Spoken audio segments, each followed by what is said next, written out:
তো ইন্ট্রো ছাড়া একটি বড় খবর আপনাদের আজকে জানাবো, যে বিষয়টা নিয়ে অনেকেই চিন্তিত, যে 32,000 যে প্রাথমিকের যে চাকরি বাতিল মামলা, সেটা ডিভিশন বেঞ্চে দীর্ঘদিন লিস্টে আসেনি। প্রচুর চেষ্টা চরিত্র করার পরে সেটা লিস্টে আসে এবং কার্যত এমন একটা অবস্থান মামলাটা রয়েছে যেখানে গিয়ে সেই মামলা কিন্তু কার্যত হিয়ারিং স্টেজে কিন্তু আসছে না, অর্থাৎ শুনানি সম্পন্ন হচ্ছে না।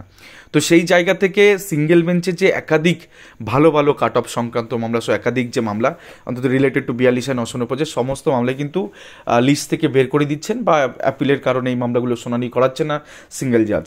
তো কার্যত একটা বড় খবর আজকে উঠে আসছে একটি কাট অফ সংক্রান্ত মামলার সময়।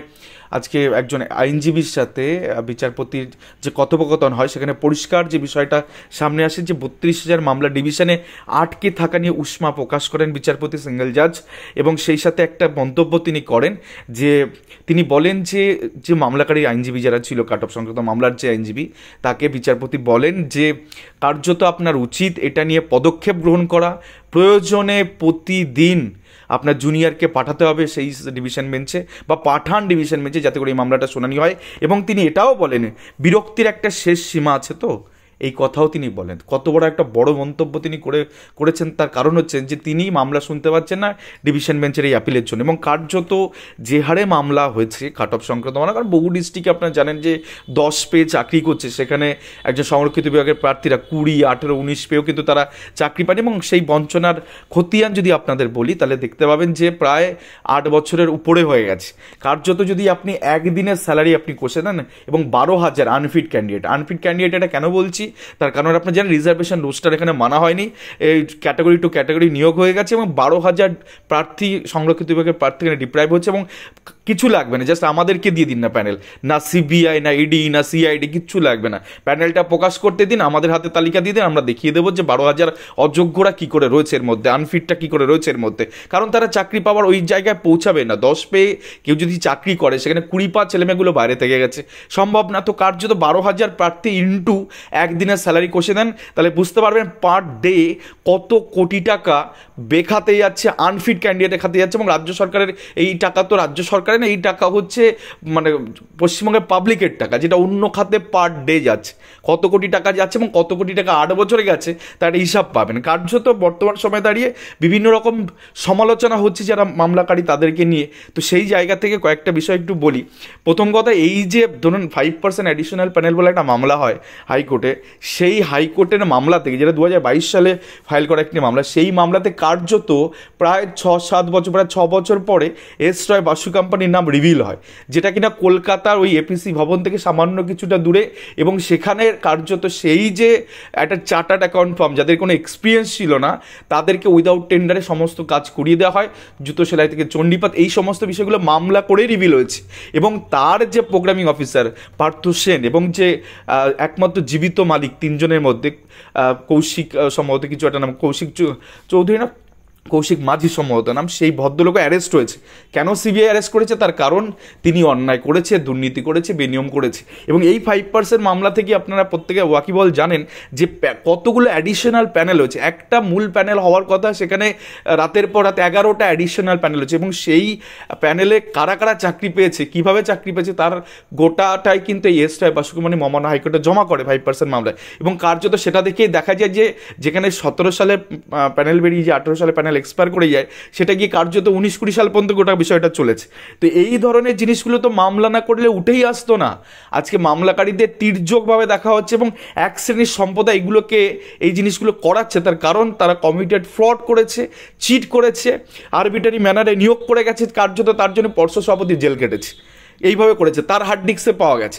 সম্প্রতি দেখা যাচ্ছে কালীঘাটের কাকু সংক্রান্ত বিষয়ে অযোগ্যরা ভরে রেখেছে, হটেভার সংখ্যাটা 2 হোক, 2000 হোক, 200 হোক, সেই সংখ্যা কিন্তু পাওয়া গেছে। এবং কার্যত সিবিআই চার্জশিটে লোয়ার কোর্টে, যেখানে যে প্রাথমিক সংক্রান্ত যে শুনানি চলছে, সেই লোয়ার কোর্টে কার্যত সিবিআইয়ের 3rd সাপ্লিমেন্টারি শিটে কিন্তু দেখা যাচ্ছে যে কালীঘাটের কাকু দ্বারা নিয়োগপ্রাপ্ত যে অযোগ্য, তারা কিন্তু চাকরি রয়েছে এই প্যানেলের মধ্যে।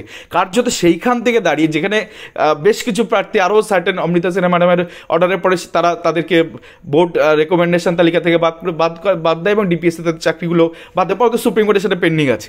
তো কার্যত সেই জায়গা থেকে যেখানে পরিষ্কার দেখা যাচ্ছে রিজার্ভেশন রোস্টার না মেনে, প্যানেল পাবলিশ না করে রেকমেন্ডেশন তালিকা ডিপিএসকে দিয়ে রাতের অন্ধকারে SMS এর ভিত্তিতে নিয়োগ হয়েছে এবং কার্যত কতগুলো তালিকা, অ্যাডিশনাল কতগুলো তালিকায় নিয়োগ হয়েছে। কার্যত প্রতি যে কাট অফ 23-5 যে কাট অফ লিস্ট বেরিয়ে, মানে কাট অফ মার্কসের লিস্ট বেরিয়েছে, সেখানে গিয়ে প্রত্যেকে দেখা যাচ্ছে জেনারেল কাট অফ লো আর SC/ST OBC cut off high. কি কোনো ক্লারিফিকেশন, কোনো ডেফিনেশন এটা কোনোভাবে হতে পারে না, যেটা কিনা 23টা মানে 20টা জেলায় এই ধরনের ঘটনাগুলো ঘটেছে। কার্যত সেই জায়গা থেকে 2022 সালে যে 28/11/2022 তারিখে যে ব্রেকআপ মার্কসের তালিকা এবং কার্যত কাট অফ তালিকা 23-5 পরে অনেক প্রার্থীরা তারা বিষয়গুলো সম্পর্কে জাগ্রত হয়েছেন। কার্যত সেখান থেকে অনেকে মামলা দায়ের করেছেন, অনেকে চেষ্টা করেছেন যে এই দুর্নীতিগুলো যেভাবে করা হয়েছে তার প্রিভেন্ট করার জন্য। তো সেই জায়গা থেকে ন্যায় বিচার পাওয়ার জন্য যারা কোর্টমুখী হচ্ছেন তাদেরকে তির্যকভাবে দেখানো হচ্ছে কিছু কিছু এই শয়তান অশুভ শক্তি দ্বারা। কেন এই জিনিসটা করা হচ্ছে? কারণ তারা চাইছে না যে এই সত্য উদ্ঘাটন হোক, এই পর্দাটা সরে যাক। কারণ মামলা না, কেউ যদি জাস্টিস পেতে হয় তাকে তো কোর্টের কাছে ছুটতে হবে। সে ওয়েটা কি, সে ওয়েটা কে বলে দেবে যে এই ওয়েতে কোর্টে যাবে? এই যে 2009-এর ম্যাটার, ভাবুন না, কোর্ট যদি এখন, আমি জানি না কোন বিচারপতি কী মন্তব্য করেছেন। প্রথম কথা হচ্ছে 2009-এর ম্যাটারে যদি ধরুন আমার এই চ্যানেলটা আমি বলি যে আমাদের এই চ্যানেলের দৌলতে কিন্তু আজকে 200-300 ছেলেমেয়ে কিন্তু চাকরি পেয়েছে, তার কারণ আমরা যদি সেই খবরটা সেই টাইমে না করতাম আজকে অনেকে কোর্টমুখী হতেন না। আজকে দেখুন কোর্ট কি, মান্তা সাহেব কি অর্ডার করলেন যে কাট অফ একটা ডেট বেঁধে দিলেন, তার মধ্যে মামলাকারীদের চাকরি দিচ্ছেন। আপনারা প্রত্যেকেই জানেন সেই কাট অফ ডেটে পরে অনেকে এমন আছে যাদের অধিক মেধা আছে। তো কোর্ট যেভাবে আর কি এখন দেখছে গোটা বিষয়টা, সেখানে কোর্টমুখী না হয় মানুষ কোন দিকেই যাবে? আজকে কেউ বলছে মামলা করবেন না, মামলা করলে মানে সর্বনাশ আছে, কেউ বলছে মামলা করুন, মানুষটা যাবেটা কোথায়? আর জাস্টিস পেতে গেলে কেন সে কোর্টের দ্বারস্থ হবে না? কার্যত এরকম একটা জায়গা থেকে বেশ কিছু ছেলে মেয়ে যারা এই 42-9 মধ্যে প্যানেলের মধ্যে দীর্ঘদিন অবৈধভাবে চাকরি করছে, তারাই বিষয়টাকে বাড়িয়ে চাড়িয়ে রং চাড়িয়ে কথাগুলো বলছে। এবং তারা কি করেছে একটা দুটো ঘটনা আপনাদের শেয়ার করি। তারা নিজেরা জানে যদি সে ভিক্টিমাইজ হয় সে তো নিজে কোর্টের দ্বারস্থ হবে। সেখানে তারা কি করলো, ছোট ছোট গ্রুপ তৈরি করলো এবং যেখানে পিটিশনারদের একটা মামলা, এত বড় বড় আইনজীবী দিয়ে মামলা লড়তে গেলে কতগুলো টাকা পয়সার দরকার হয়, মামলাটাকে এতদিন ধরে টানতে গেলে কত টাকা পয়সার দরকার হয়, সেখানে কি এরা কি করলো, সার্টেন একটা দুটো ফাইল করে কার্যত 12,000, 10,000, 12,000 নিয়ে পিটিশনার তারা তুলে এবং লাইভে এসে ফেসবুক লাইভ করে তারা টাকা তুলেছে। তো স্ক্যামটা করছে কারা? এই কার্যত এরা যেটা চাইছে সেটা হচ্ছে এই দুর্নীতি বা এই রহস্যের যাতে পর্দা না ফাঁস হয়, অযোগ্যরা যা বহাল তাবিয়াতে যারা চাকরিতে এখনো রত থাকেন তারই চেষ্টাটা করে যাচ্ছে। সেগ্রিগেশন তো হবেই, যোগ্যরা অবশ্যই থাকবে এবং অযোগ্যরা বাদ দিতে হবে। আজ বা কাল বা পরশু বা তরশু এই মামলা যখনই উঠবে এই সেগ্রিগেশন হবে, আলবাত হবে।